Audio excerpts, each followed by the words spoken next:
Assalamualaikum warahmatullahi wabarakatuh. Alhamdulillahirrabbilalamin. Allahumma sholli ala sayyidina Muhammad wa ala sayyidina Muhammad.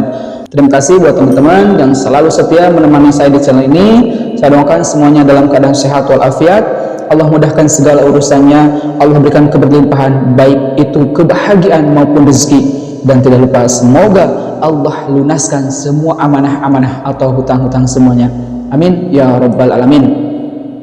Oke teman-teman, di video kali ini insya Allah ini karena ada banyak komentar masuk, yaitu tentang sholawat munjiat. Insya Allah di sini saya akan bahas tentang bagaimana tata cara mengamalkan sholawat munjiat agar doa kita, agar hajat kita segera dikabulkan oleh Allah Subhanahu wa Ta'ala. Untuk bacanya teman-teman, Bismillahirrahmanirrahim. Allahumma sholli ala sayyidina Muhammad wa ala ali sayyidina Muhammadin salatan tunjina biha min jamil ahwali wal afat wa taqadilana biha jami'al hajat wa tutahhiruna biha min jami'is sayiat wa tarfa'una biha indaka a'la darajat wa tuballighuna biha aqsal ghayat min jami'il khairat bil hayat wa ba'dal mamat. Itu dia teman-teman untuk bacanya. Tentang bagaimana tata cara mengamalkan sholat munjiat tersebut, ada beberapa pendapat para ulama. Di antaranya yang saya ambil di sini yaitu pendapat dari Kiai Haji Ahmad Jauhari Umar. Beliau sebagai pengasuh Pondok Pesantren Darussalam Pasuruan. Beliau mengatakan untuk pembacaan atau untuk bagaimana tata cara mengamalkan sholat munjiat tersebut agar hajat kita segera dikabulkan oleh Allah Subhanahu wa Ta'ala, berikut teman-teman untuk tata caranya. Yang pertama teman-teman, baca sholawat munjiat satu kali sehabis sholat, atau dibaca satu kali sebelum kita memulai doa atau hajat yang akan kita panjatkan kepada Allah Subhanahu wa Ta'ala. Kita awali doa tersebut dengan sholawat munjiat. Lalu yang kedua teman-teman, ketika kita memiliki hajat tapi ini hajatnya tidak mendesak, dibaca sholawat munjiat tersebut sebanyak 100 kali atau 313 kali sehari. Untuk waktunya teman-teman, silahkan teman-teman kalau ada waktu senggang, kapan mau siang atau entah itu malam atau sehabis sholat tahajud, misalkan teman-teman sanggup untuk membaca sebanyak 100 kali, silahkan teman-teman manfaatkan waktu tersebut untuk membaca sholawat munjiat. Ketika kita memiliki hajat yang sangat mendesak teman-teman, dianjurkan untuk membaca sholawat munjiat sebanyak 1000 kali. Diusahakan jangan hanya cukup satu hari membacanya, tapi terus usahakan coba 3 sampai 7 hari berturut-turut kita baca sholawat munjiat sebanyak 1000 kali. Insya Allah teman-teman, hajat teman-teman yang mendesak insya Allah akan dikabulkan oleh Allah Subhanahu wa Ta'ala biiznillah wa bi'aunillah tentunya teman-teman ya. Sedikit saya bercerita tentang pengalaman saya dan istri saya ketika memiliki hajat yang mendesak dan kami mengamalkan sholawat munjiat. Mengapa saya katakan kebutuhan yang mendesak? Karena teman-teman, di akhir tahun 2022, tepatnya tanggal 29 Desember, saya mendapatkan kabar dari teman saya bahwa harus mengadakan uang sejumlah sekian teman-teman, mohon maaf saya tidak bisa sebutkan, harus ada besok hari Jumat. Dalam telepon saya katakan ya insya Allah besok ada uangnya. Padahal teman-teman ketika itu saya tidak memegang atau saya tidak ada uang sama sekali teman-teman.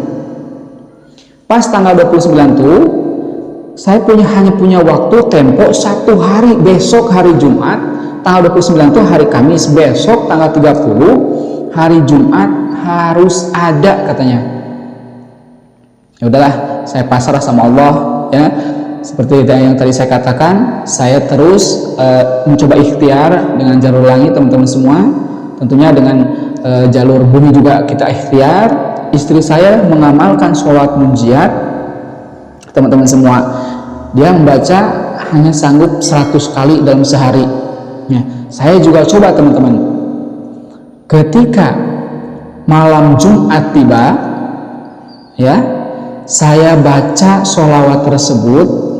Ketika saya baca sholawat di sepertiga malam tersebut, habis sholat tahajud, entah berapa kali saya baca, saya tidak menghitungnya teman-teman. Sambil membaca sholawat, saya bayangkan bahwa baginda Rasulullah SAW hadir di samping saya. Saya bayangkan, dan saya bayangkan sendiri bahwa beliau menepuk pundak saya sambil mengatakan, yang sabar pasti ada jalan keluar. Ini ilustrasi saya teman-teman. Ketika saya baca sholawat tersebut, tak terasa teman-teman, air mata bercucuran, sedih teman-teman, terharu. Saya baca tuh sholawat, alhamdulillah sampai menjelang adzan subuh. Saya bereskan baca sholawat entah berapa teman-teman semua, saya tidak menghitungnya.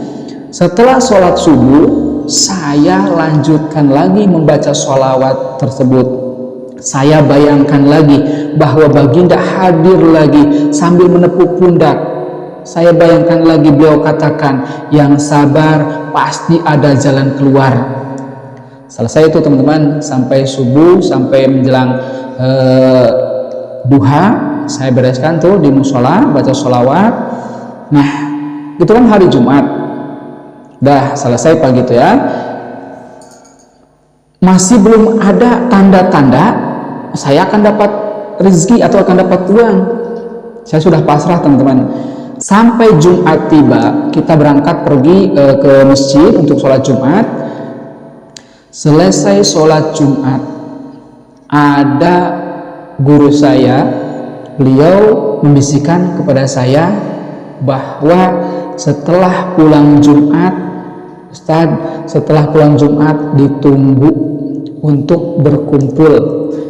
Ternyata Masya Allah tabarakallah qadarullah, ketika saya hadir ke undangan tersebut yang tadi guru saya sebutkan, Masya Allah, Allah telah membuktikan keajaiban kepada saya teman-teman semua. Saya mendapatkan rezeki yang tidak pernah saya menduga sebelumnya. Saya diberi amplop yang isinya Masya Allah uang. Bahkan ketika saya bayarkan ke teman saya, masih banyak lebihnya teman-teman semua. Alhamdulillahirabbil alamin. Ajaib berkah sholawat yang benar-benar kita ikhlas mengamalkannya teman-teman semua. Keadaan sesulit apapun, yakin akan Allah berikan jalan keluar. Sekali lagi kuncinya yakin. Pasrahkan semuanya hanya kepada Allah Subhanahu wa taala. Serahkan semuanya kepada Allah Subhanahu wa taala. Ingat teman-teman, jangan katakan kita punya masalah besar, tapi katakan pada masalah, saya punya Allah yang maha besar. Kalau kita sudah melikakan seperti itu, insya Allah teman-teman semua, masalah yang kita hadapi pasti Allah sudah menyediakan jalan keluarnya. Setiap apapun itu pasti akan ada Allah yang menolong kita.